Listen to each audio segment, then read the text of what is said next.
This is to demonstrate how to use this slide deck. This is definitely a work in progress. So this is sort of a first draft. So we'll go through this and look forward to your feedback. Imagine you're with a client who'd like to know more about decision-based learning. So you can, after some introductions, just jump right into this presentation. So we'll be talking about decision-based learning. Decision-based learning, in a nutshell, organizes instruction around the decision-making process of an expert. And it's also been described as what we'd call a highly scaffolded scenario-based learning approach. So let me show you what we mean by that. So DBL begins with a scenario like this. Let's look at this scenario. So you're considering buying a new laptop because your current one is very outdated and not functional for doing schoolwork. It costs $1,000 and you have $800 in your savings. So what we do is, after a learner in our software reads a situation like that, then we present them with a question. And this would be a question you would create, depending on what kind of training you want to do or who you want to train. So we start with this first question: is the purchase necessary? So then we present them what we call just enough, just-in-time instruction. They can click right on here on how do I decide, and they get some instruction. So here you have criteria for necessary purchase: basic needs, functionality, safety or security, time sensitive, work or education. And so then the learner, after they go through that, can look back at the problem and determine, well, it does say schoolwork here, and that is related to education. So I'm going to click yes. Up comes the next question: can you afford it without going into debt? Well, could go through the how do I decide, or they may just be able to see, hey, it costs that much. That's how much you have in savings. That means they're going into debt. So if that happens to be the criteria for making this decision, the answer would be no. And then they eventually can make a final decision. Should I make this purchase? Now, I've only shown two criteria for making this decision, but you could have many more. And so we'll say no. So let's talk a little bit about, well, before we go on, see if you have any questions. This is basically the idea of DBL. There's three parts. You have a scenario, you have a decision model, and you have what we call just enough, just-in-time instruction that teaches your trainee or your learner what to look for in the real-world scenario to make sound decisions. Let's talk about the history of DBL. It was conceived, the idea was conceived at Brigham Young University in 2013. Was used in a statistics course using PowerPoint at the time. Then we created a first version of the software, then a second version, integrated into a learning management system at a university. And now in 2024, it's been used, we're about 7,000 learners a year that are using it in the US, South America, and Europe. We have a number of publications. By the end of this year, we'll have up to probably about 15 journal articles. These are academic publications. We published a book in 2021, a number of our authors, on decision-based learning. So let me show you, and at this point, you can show whatever one of these you want to share. So what is a DBL? Shows the software, a little bit about DBL. Creating DBL could be helpful. I want you to all look at that and see when you think, that kind of shows the process by which you create a decision model and instruction. The first one's 90 seconds, the second one's a minute. And then we have what are called a highly scaffolded decision model. You can show them, recommend at least showing this, a less scaffolded, and then an example of a test decision model. So let's take a look at the highly scaffolded one. And here you can have them read through this. And this is just to basically give them a test drive of what this is like. So how many groups are there in this research question? So we read it. Does the DBL teaching method result in significantly different mean test scores compared to the traditional teaching method? Okay, so we start, that's our question, our scenario.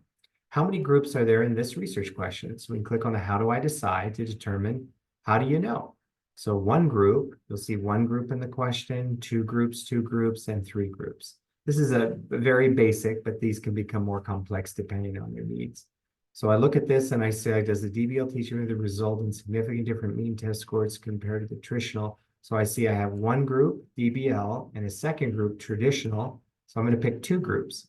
Now this feedback, there's different levels of feedback. If I had selected the wrong answer, it would say, hey, that's incorrect. I could review the how do I decide, and then I would say, okay, based on that, I see that there's two groups here. Then we go to the next question. What is the dependent variable in this research question? Well, let's learn what a dependent variable is. It's the thing you're measuring. So is there a difference in emotional intelligence in a particular school district compared to the national average? We're measuring in emotional intelligence. Here we're asking, is there a difference in interventions, cognitive or interpersonal therapy? Well, what are we measuring? The reduction of symptoms of depression. So based on that, the learner comes up here and says, okay, what are we measuring? Are we measuring teaching methods or test scores? It looks like test scores are things that are used for measurement. So we'll pick B. If I pick C, incorrect, B. And then you can show them the right answer and explain. What do the test scores depend on in this teaching method? I'll actually change that to what are they measuring? Then we go to the next question. Does the DBL teaching method result in significant different mean test scores? That's the whole question. Sorry, I'm just end of the day, really tired here. So they'll have already known that. So which stats method should be used? Click the how do I decide? And one group is one sample T, two groups, independent T, three groups, one way. So they come back, look and say, hey, I got two groups, so it's an independent T test. I click, see how I did. I got it right. And then I go to the next question. New question, different pathway, the next question, the next question, next question. And then what the learners can do, they click save and exit, go to progress. And this is kind of cool. One of the problems we have here is accessibility for a number of users. If they're inside an organization, like let's say a healthcare institution and it's nurses, well, you expect that they can navigate color and things like this. Education's a little different. This would be what the administrators could look at. But you can see the details, how all the students performed or one student performed. I can look in here and say, hey, when Ken Plummer came through here, he got 62% correct. He took 26 problems through, got 16 correct. When one group was the right answer, he got it right 50% of the time. When two groups was the answer, he got it right almost 70. And when three groups, almost 60. If we want to practice, you can click practice and actually practice every single, as many of these problems in this scenario. Looks like I'm getting them all wrong here.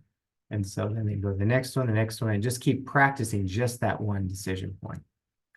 Now, some may say, hey, I like that option, but I'm actually interested in if they get delayed, what we call, well, they wouldn't say this, but you could offer it, is delayed feedback. So let's take a look at a delayed feedback scenario. And here, they'll notice right away that they read the research questions, the same one, and they're not going to get feedback right away until the end. And it'll show them where they made their mistake. So this is another way they can use the training. A final way that they might use the training, and I'll show you a way to get these very quickly in your presentations, these examples. Let's take a look at test. Here, you may just say, you know what? What's waiting for you is one decision point. You have to go through each one and say, okay, I read it, and then I'll click. And this is really a test where they're going to be able to see how they perform.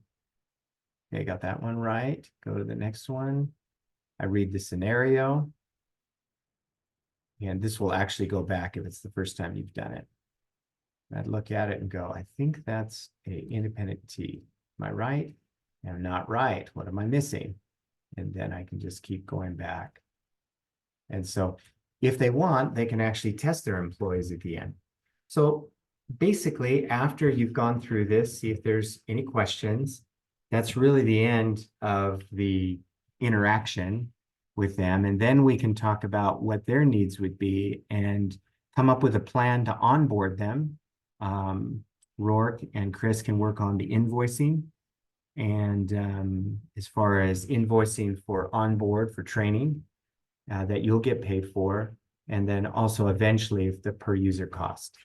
All right, let me know if you have any questions, and we can go over this in a meeting and get ourselves ready to see about presenting this to those that we know, and maybe even trying to reach out to people on LinkedIn or other places. All right, thanks for listening.